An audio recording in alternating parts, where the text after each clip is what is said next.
joueurs, mais c'est surtout Mahrez et Vardy.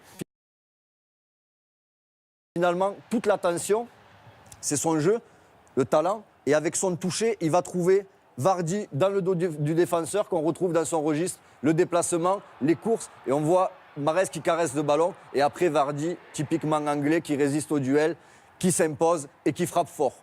Un peu différent, et quand on parlait de complémentarité, on retrouve Vardy, point de fixation, je donne, je vais, et après on va Mahrez et le déplacement de Vardy. À ce moment-là, Vardy est intelligent dans ses déplacements. Il fait un premier appel entre le latéral et le central pour s'ouvrir l'espace entre les deux centraux. Et Mahrez, lui, a cette capacité à temporiser parce que techniquement, il est facile. Il attend que Vardy lui donne l'indication et après, il la dépose. Ils se cherchent constamment. Dès qu'ils sont proches du but, c'est eux deux. Lequel des deux attire le plus l'attention des défenseurs adverses? Après, c'est Mahrez l'artiste. C'est celui qui a le plus de talent. C'est Mahrez, contestablement. Et on va voir pourquoi. Et ça donne pas à ses partenaires. Regardez cette situation au départ, il est au 1 contre 1. Normalement, à la rigueur, une prise à 2, Koulichini pourrait venir.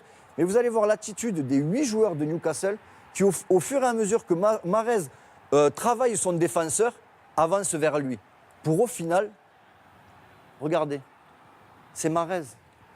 Tout le monde regarde Mahrez et on a Olua au second poteau qui est totalement seul. Et malgré la densité de joueurs, Mahrez va encore le déposer au bon endroit, au bon moment.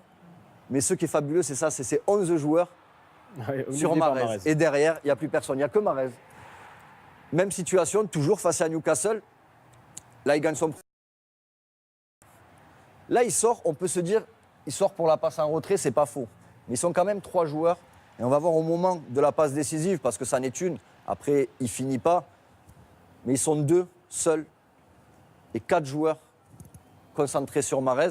Donc il donne beaucoup d'espace à ses partenaires et il n'est pas étranger à la réussite de Vardy et Olua. Mais après, on comprend les défenses adverses parce que Mahrez, avec peu d'espace, il arrive à vous faire très mal.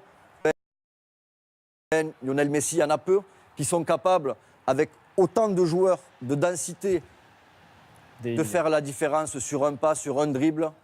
Tout le monde est sur Mahrez. Au final, sa fenêtre de tir, il n'y a pas d'espace. Il la met au fond.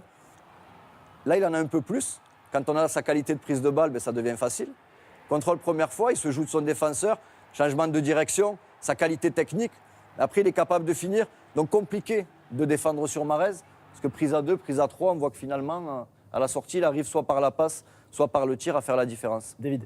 On parle de sur le front de l'attaque qui est surtout très important, c'est Okazaki ces derniers matchs. Il était super sub, surtout sur la première moitié de saison, mais là titulaire sur les 5 derniers matchs, parce que ça permet de déstabiliser les défenses adverses. On l'a vu, le but contre City où il prend Otamendi avec lui, il crée une fausse piste. Et il est très très important sur ces derniers matchs. Oui, parce que sinon, 2 joueurs dont le registre est identifié, s'ils jouaient que tous les deux, il y a quand même un moment où les adversaires finiraient, au bout de quelques mois, on finit par les connaître, on finit par se méfier. Non, il y a aussi autour le volume de Kanté au milieu, il y a Okazaki qui fait des différences, il y a autre chose aussi quand même. Dans la data room, on a voulu séparer donc le duo Vardy-Mahrez analysé par Cédric Tafuro. Vous allez devoir faire mieux, ça va être compliqué. Hein. Özil-Giroud, le duo à Arsenal. Vous vous êtes concentré plutôt sur le passeur, Mesut Özil.